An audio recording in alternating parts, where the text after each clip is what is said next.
창세기 39장 2절과 3절 같이 읽어봅니다. 2절입니다.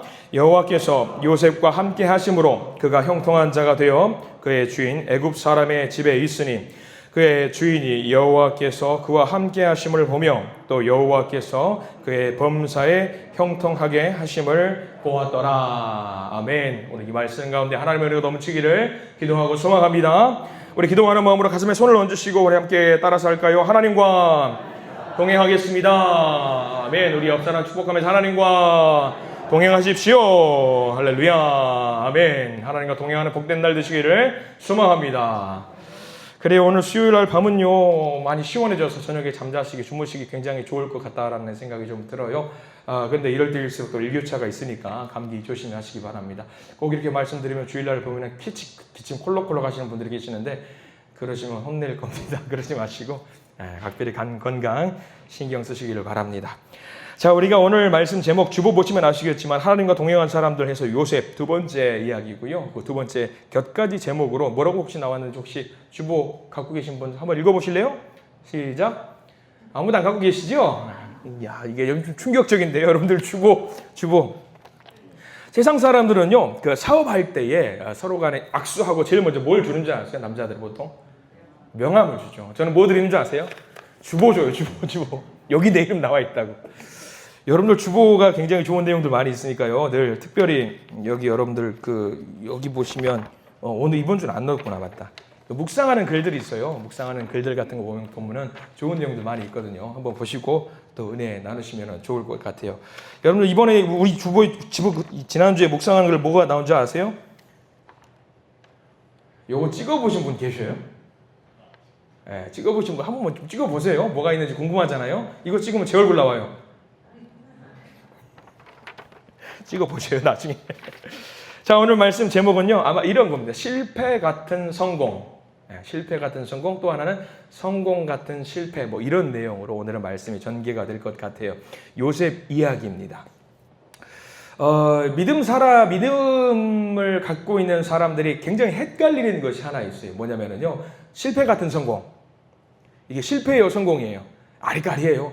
성공 같은 실패. 이거 성공이라는 얘기인지 실패라는 얘기인지 잘 모르겠다는 말이죠. 근데 오늘 우리가 보게 될 요셉이 딱 그 삶이에요. 그 삶을 살아냈던 사람이 요셉이거든요. 지난 시간까지 여러분들 기억하시겠지만 요셉이 어디까지 우리가 잠깐 마무리가 됐었냐면은 형들에 의해서 노예로 팔려갔어요. 애굽으로 팔려간 삶을 살게 되었잖아요. 거기까지만 봐서는요, 여러분들 실패입니까? 성공입니까?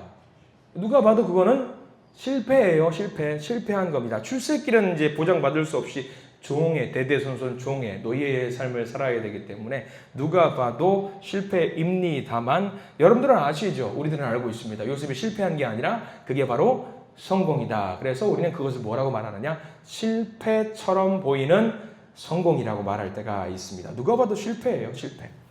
우리는 그렇게 생각하죠. 노예로 풀려갔을 때까지만 생각을 하면은요, 하나님이 역사하신다면 그렇게 두시면 안 되지.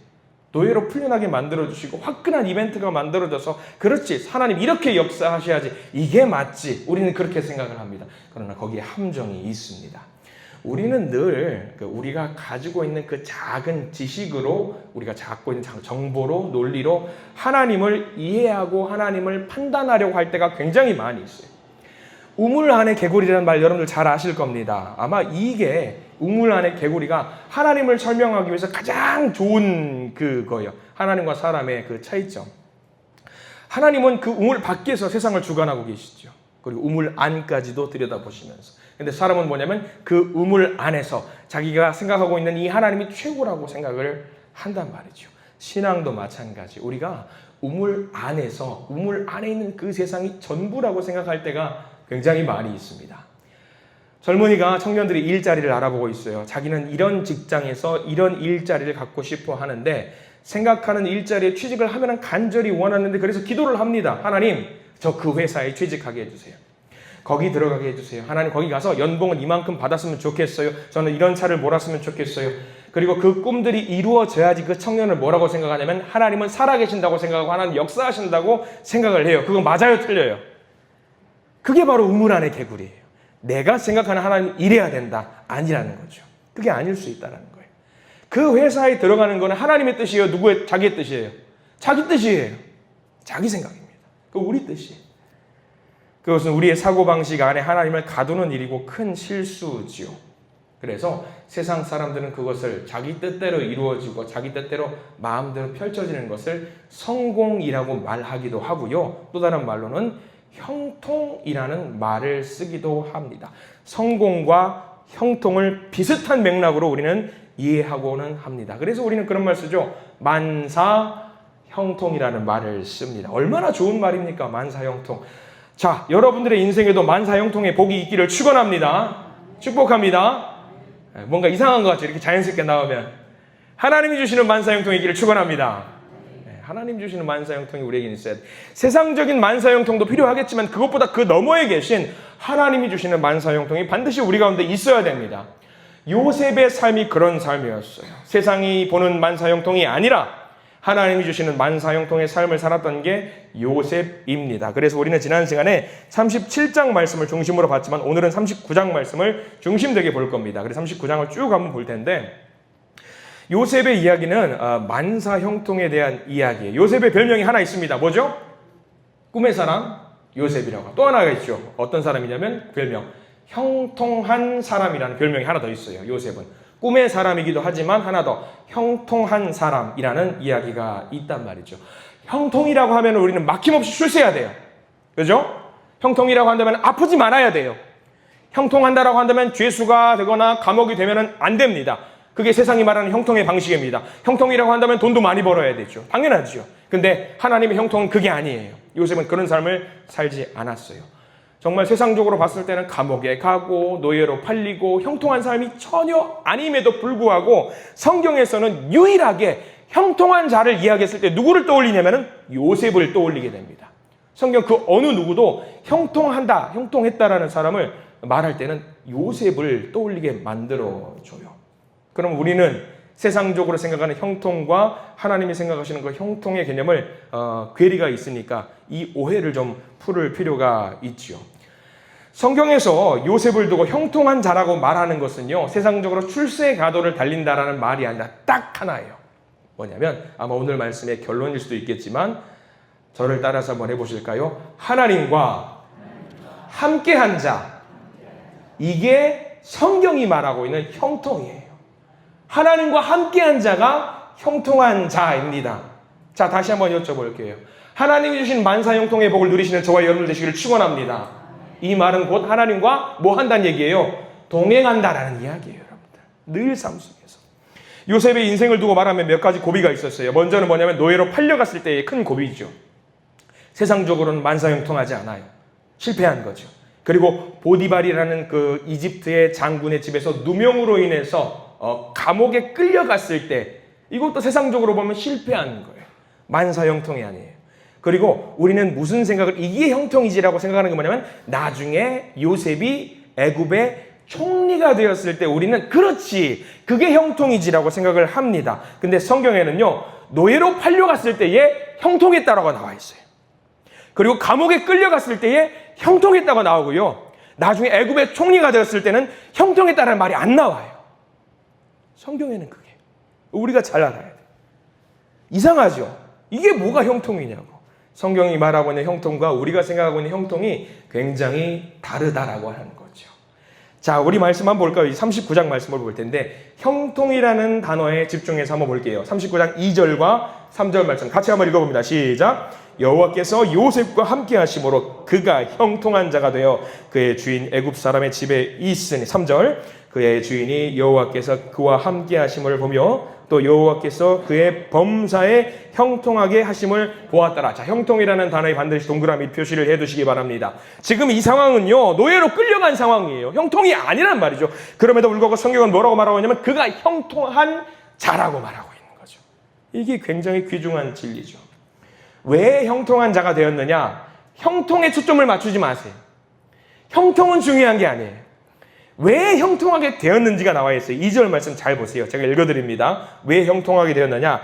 여호와께서 요셉과 함께 하심으로 그가 형통한 자가 되었다. 형통한 자가 된 이유 나오죠. 왜? 여호와께서 그와 함께 하셨기 때문에 형통한 자가 되었어요. 성경은 정확하게 말하고 있어요. 정확해요. 형통은요 만사형통, 무사태평, 출세가도 완벽 그런 거 아니에요. 여호와 하나님과 함께하는 것이 성경이 말하는 형통입니다. 형통이에요. 아마 우리는 그 애굽의 보디발 장군의 집에서 요셉은 상당 기간 머물러 있을 겁니다. 몇 살 때에 애굽에 끌려왔는지, 몇 살 때 끌려왔죠? 혹시 아시는 분? 17세 때 끌려왔어요. 17세 때 끌려와서 감옥에서 나중에 나이를 추적해 보면요, 나중에 바로왕 앞에서 섰을 때의 나이가 대략 30살이라고 성경에 나와 있어요. 그러면 17세에 끌려와서 애굽에서 생활을 무려 몇 년 했냐면 12년에서 13년 했겠죠. 감옥에서 몇 년 있었냐면 2년 있었어요.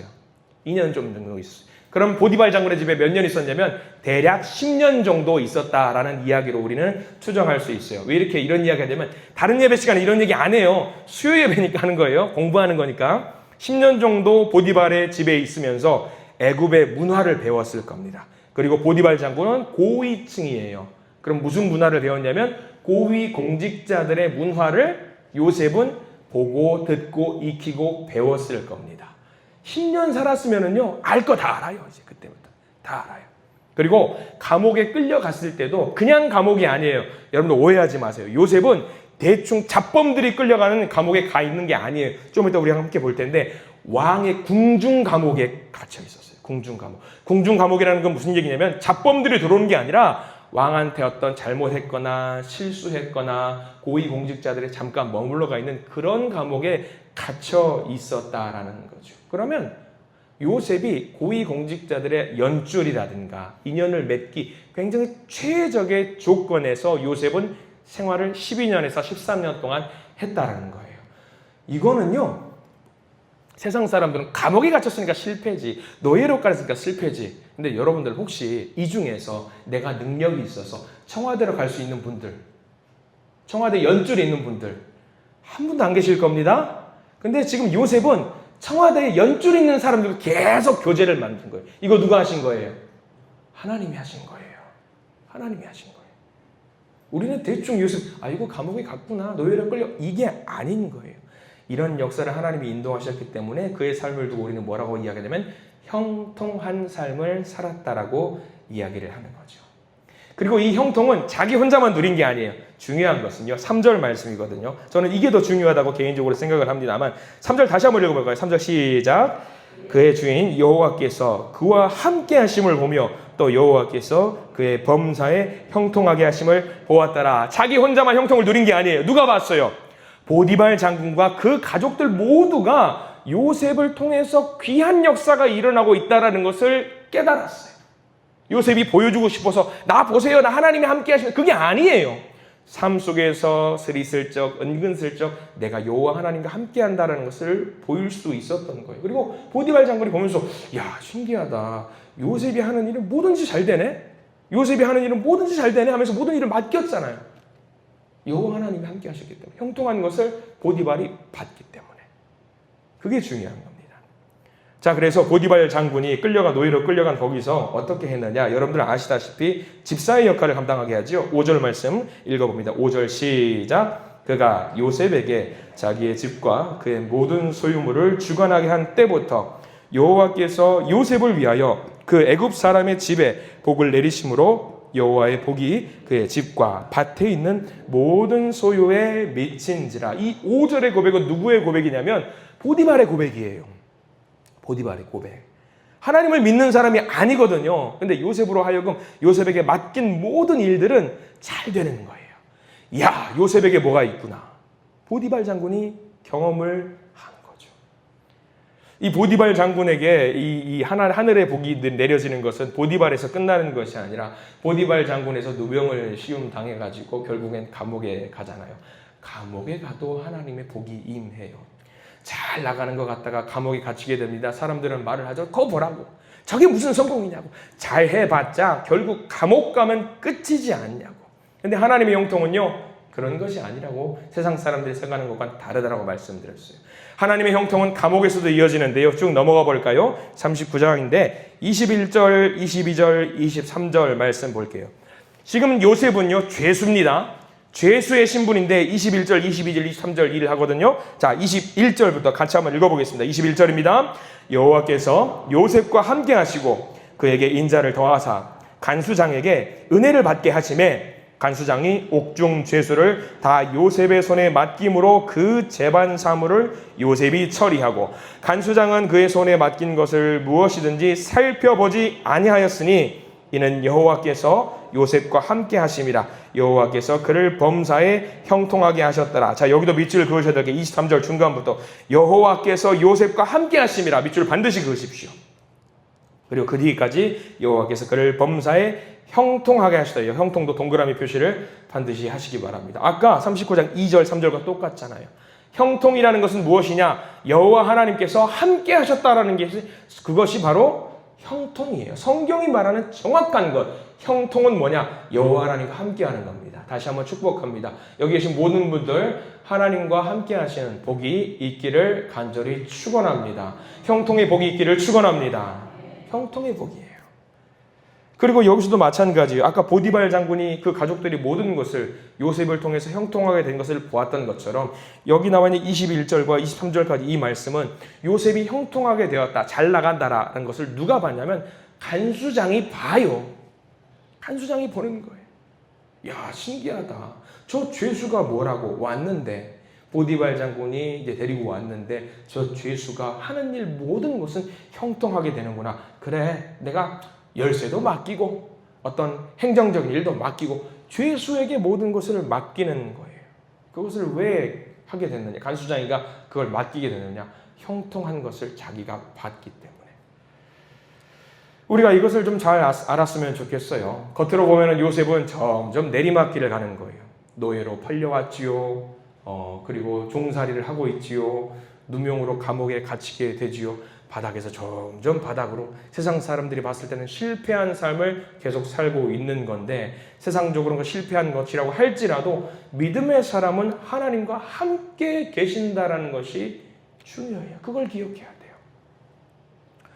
어떤 목사님들은 요셉의 이러한 모습이 예수님의 모습과 맥을 같이 한다라고도 이야기해요. 예수님도 죄가 없으셨지만 잡히시고 맞으시고 십자가에 달리시고 죽임을 당하시고 결국에는 온 세상을 형통하게 만들기 위해서 이 세상에서 맡은 바 일을 감당하셨어요. 그래서 요셉을 두고 예수님과 어떤 비슷한 역할을 감당했다라고 보는 관점도 분명히 있습니다.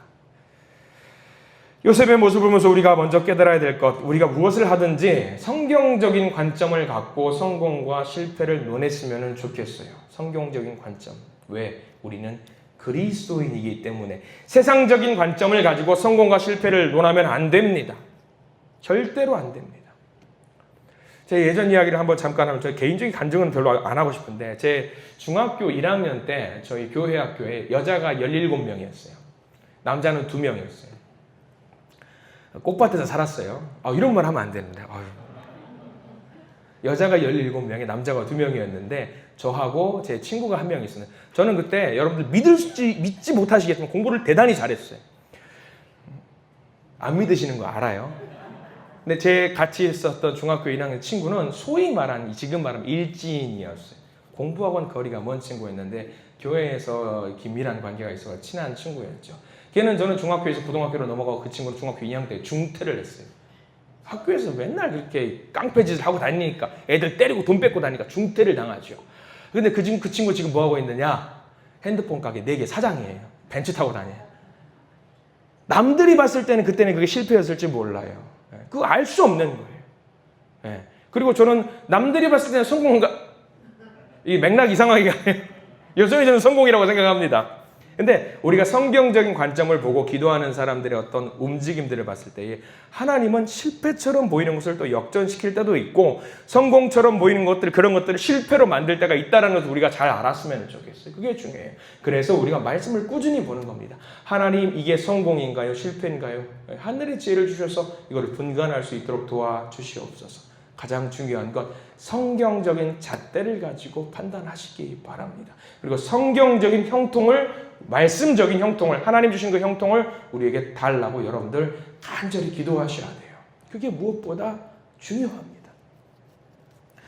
형통이라고 하는 삶이 세상적으로 성공을 말하는 게 꼭 아니에요. 형통의 삶은요, 가장 중요하고 기억하십시오. 하나님과 동행하는 것이 우리에게는 형통한 삶이라는 것을 믿으시기를 바랍니다. 우리가 부자이건 가난하건 건강하든 건강하지 않든 우리의 눈에는 자랑스럽든 자랑스럽지 않든 우리의 삶이 하나님과 함께하는 삶을 살아간다라고 한다면 그것은 바로 형통한 자의 삶이에요. 형통한 자.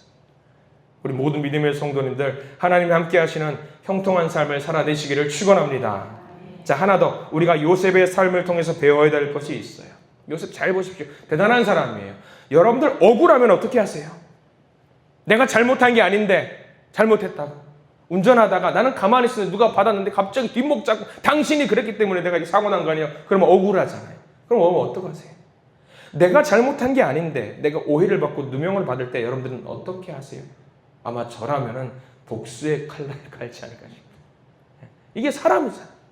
근데 요셉 보세요. 보디발의 장군 10년, 그리고 감옥에서 2년, 무려 12년, 13년 동안 얼마나 억울했겠어요. 누구를 향해서? 1번은 그의 형들을 향해서 얼마나 억울했겠어요. 그리고 보디발 장군의 10년 동안 충성을 다해서 봉사했는데 결국 자기에게 다가온 건 뭐예요? 누명에, 감옥에 갇힌 얼마나 억울했겠어요. 부득부득 갈지 않았을까 생각이 들어요. 근데 요셉이 가만 생각해 보세요. 야, 어떻게 그 요셉이 억울한 상황을 이겨낼 수 있었을까? 이것도 같은 맥락이에요. 하나님이 자기와 함께 하신다라는 것을 요셉은 알고 있었어요. 우리도 그것을 알아야 돼요. 하나님이 함께 하신다를 알았기 때문에 스스로 그것을 알면은 여러분도 어떨까요? 늘 가끔도 여쭤보지만 하나님이 나와 함께 하시면 기쁠까요? 슬플까요? 무서울까요? 어떨 것 같으세요? 기쁘다, 슬프다, 무섭다. 한 명은 들 줄 알았는데. 자, 39장 9절 한번 볼까요? 여러분들 성경 말씀 9절 보면은요, 요셉의 마음을 알 수 있는 마음이 있어요. 하나님이 동행하신다는 것을 스스로 고백하는 내용이 39장 9절 말씀인데 여기는 별표를 몇 개 치셔도 됩니다. 9절 말씀 읽어보겠습니다. 이 집에는 나보다 큰 이가 없으며 주인이 아무것도 내게 금하지 아니하였어도 금한 것은 당신뿐이니 당신은 그의 아내임이라. 그런즉 내가 어찌 이 큰 악을 행하여 하나님께 죄를 지으리까. 이 내용은 여러분들 잘 아실 테니까 설명은 따로 드리지 않겠습니다. 근데 중요한 건 뭐냐면요, 제일 뒤에 밑줄 그으셔야죠. 이 큰 악을 행하여 하나님께 죄를 지으리까. 이 죄를 저지르면은요, 원래는 세상적으로 누구한테 죄를 짓는 거냐면 사람을 향해서 죄를 짓는 건데, 요셉은 무슨 생각을 하고 있었냐면 사람은 뒷전이에요. 관심도 없어요. 누구한테 죄를 짓는다 1번이었냐면 하나님께 내가 죄를 짓는다라고 생각을 했다라는 거예요. 이게 중요한 겁니다. 요셉이. 이게 중요한 거예요. 죄의 문제에서 우리가 민감할 필요가 있는 거예요. 지난 시간에 함께 공부했던 것, 야곱의 12아들 중 장자가 누구죠? 르우벤입니다. 르우벤이 장자의 복을 누릴 수 있음에도 불구하고 누리지 못했던 거 설명드렸죠. 왜? 무엇 때문에? 죄의 문제가 있었어요. 그래, 장자의 복을 누리지 못했죠. 그 다음에 둘째가 누구죠? 시므온. 죄의 문제가 걸려있기 때문에 역시 시므온도 죄의 문제에 걸려서 장자의 복을 이어서 그대로 받으면 되는데 누리지 못해. 그 다음이 셋째가 레위죠. 레위도 죄의 문제가 걸려있기 때문에. 이렇게 죄의 문제가 걸려있다라는 것을 이 형제들이 만약에 하나님과 독대하는 마음으로 내가 죄를 지었을 때 사람을 향해서 죄를 짓는 것이 아니라 하나님을 향해서 죄를 짓는 것을 알았다라고 한다면, 분별력이 있다라고 한다면요, 죄를 안 지었을 겁니다. 지금 요셉은 그것이 있었어요. 분별력이 있었던 거예요. 분별력이. 보디발의 주인의 아내가 자꾸 자기를 유혹해요. 그 유혹에 넘어가지 않았던 것은 그 죄를 범하게 된다면 보디발을 향해서도 잘못을 하는 것이지만 더 중요한 것은 하나님께 죄를 범하는 것이라고 스스로 생각하고 있어요. 스스로. 중요합니다. 죄는요, 바빠요. 정말 열심히 해요. 죄의 사단 마귀가 정말 바쁘게 열심히 일하거든요. 요즘 여러분들 학생들 방학이잖아요. 우리 둘째도 이제 내일이면 개학을 하는데 얼마나 기쁜지 몰라요. 개학을 하니까 너무 행복해요. 왜 행복한지는 할머니들을 잘 아실 겁니다. 손주들을 돌봐야 되잖아요. 얼마나 힘들어요. 학생들도 방학을 합니다. 학교가 쉬지요. 선생님들도 휴식할 수 있는 시간을 가져야 되는데 어린이들, 학생들도 마찬가지죠. 방학이 다 되면은요, 엄마랑 할머니들은 제일 바빠지는 것 같은데, 재밌는 거. 방학 되면은요, 쉬잖아요. 근데 사단 마귀는요, 쉬는 게 없어요. 죄를 늘 갖고 돌아다니면서 계속 유혹하면서 쉬질 않아요. 지난 37장에 여러분들, 요셉이 잘못한 것이 하나 있다라고 한다면 형들의 잘못을 아버지께 고자질하는 것이 있었다고 했죠. 인간적으로는 잘못된 거기 맞아요. 근데 중요한 거는 그 잘못한 것을 고자질해, 그 잘못이라는 것이 누구를 향한 잘못이라고 말씀드렸죠? 하나님을 향한 잘못이라고 말씀드렸어요. 요셉이 형들 보니까 아유 형들 이러면 하나님께 벌 받을 텐데 아버지 아빠 우리 형들 큰형 둘째형 이거 하나님 앞에서 잘못했어요. 이거 혼내야 돼요. 이거는 잘한 거예요. 이거는 정말 잘하는 거예요. 정말 잘한 거예요. 뭐가 있었냐? 요셉은 분별력이 있었다라는 거예요. 분별력. 영적인 분별력 중요합니다. 지금 요셉도 아까 우리 39장 9절 말씀 하나님을 향하여 내가 죄를 지으리까 이건 무슨 분별력이 있었냐면 영적인 분별력이 있었던 거예요. 내가 이 죄를 저지르면은 사람한테도 죄를 저지르는 것이겠지만 가장 중요한 거 하나님께 죄를 저지른다는 생각이 있었기 때문에 절대로 흔들리지 않은 중심이 있었다는 거예요. 이 요셉의 분별력 저와 여러분들의 있기를 간절히 축원합니다. 정말 원합니다. 잘 처신했어요. 10절 말씀 같이 읽어봅니다. 이어서 39장 10절 시작. 여인이 날마다 요셉에게 청하였으나 요셉이 듣지 아니하여 동침하지 아니할 뿐더러 함께 있지도 아니하니라. 10절 제일 뒤에 밑줄을 보세요. 동침하지 아니할 뿐더러 제일 중요한 거 함께 있지도 아니하니라. 이게 뭘 말할까요? 이때 당시 요셉은 혈기왕성한 청년이에요. 유혹당할 수 있어요. 그런데 요셉이 어떻게 했어요? 같이 있는 자리조차 안 만든 거예요. 원인 자체를 안 만들어버린 거죠. 이거 대단한 거죠. 너무 대단한 거예요. 그 상황 자체를 떠나버려야 돼요. 우리도 요셉의 이 모습은 배워야 됩니다. 우리들을 유혹하는 상황이 있다고 한다면 그 상황 자체를 떠나버리세요. 그 상황 자체를 떠나버리면 되는 거예요. 여기서 하나 더 보디발. 여러분들이 좀 놓칠 수 있는 부분들 중에 하나인데 많은 목사님들이 공감하고 있는 거 19절 말씀 한번 보세요. 여러분 19절. 여러분들이 보디발이에요. 여러분들이 보디발의 마음으로 19절 말씀을 읽어봐야 됩니다.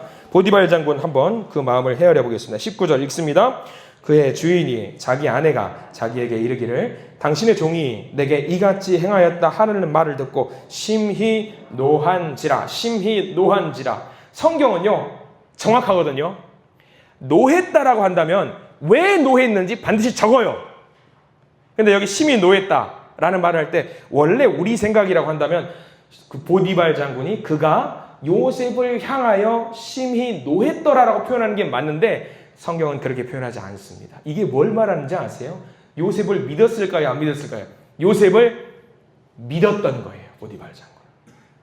10년 동안 자기를 위해서 충성을 다했다는 것을 믿었어요. 그랬지만 이 상황 자체가 너무 억장이 무너지는 거예요.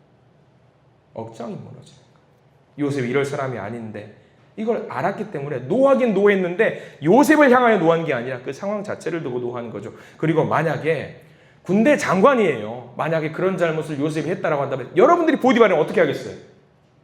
그 자리에서 칼주고 치죠. 근데 그렇게 하지 않고 감옥을 보내는데 일반 감옥으로 보내지 않고 어디 감옥을 보내냐면 자기가 직접 관리 감독할 수 있는 궁중 감옥으로 보내요. 이거는 보디발이 알았던 거예요. 아 이거 요셉 잘못이 아니구나.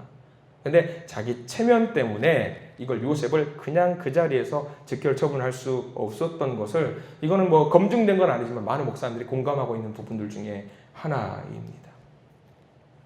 보디발은 알았어요.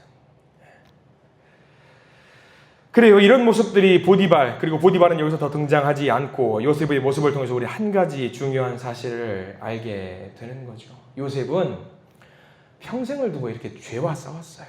죄와. 하나님께 죄를 범하지 않게 해서. 이게 중요합니다. 믿는 사람들은요, 크리스찬들은요, 저와 여러분들은요, 평생을 두고 죄송하지만 전쟁을 끊임없이 하는 사람들이에요. 어떤 것과 전쟁을 하냐면 죄의 문제와 우리는 끊임없이 전쟁을 해야 돼요. 성경에 이렇게 나와 있잖아요. 마귀가 우는 사자처럼 두루다니면서 삼킬 자를 찾는다라고 해요. 우리는 계속 싸우는 거예요. 마귀들이 계속 관찰의 대상이에요. 계속 보고 있는 거예요. 그러니까 여러분들 죄송하지만 긴장끈을 늦추지 마시고 그 죄와 싸울 준비를 늘 하시기를 바랍니다. 요셉은 죄와 싸워서 결국 누명을 받았고요. 감옥에 갔습니다. 근데 여러분 보십시오. 그게 실패한 겁니까? 말씀을 정리하는 시간인데 그게 실패한 거예요? 세상적으로는 실패했겠죠. 세상에서는 실패했다고 말하지요. 그런데 우리는 알지요. 이거를 가지고 뭐라고 말하냐면 실패 같은 성공이에요. 이게 중요해요. 예수님도 보세요. 예수님도 세상적으로 봤을 때는 실패했어요? 성공했어요? 실패했죠. 죽었잖아요.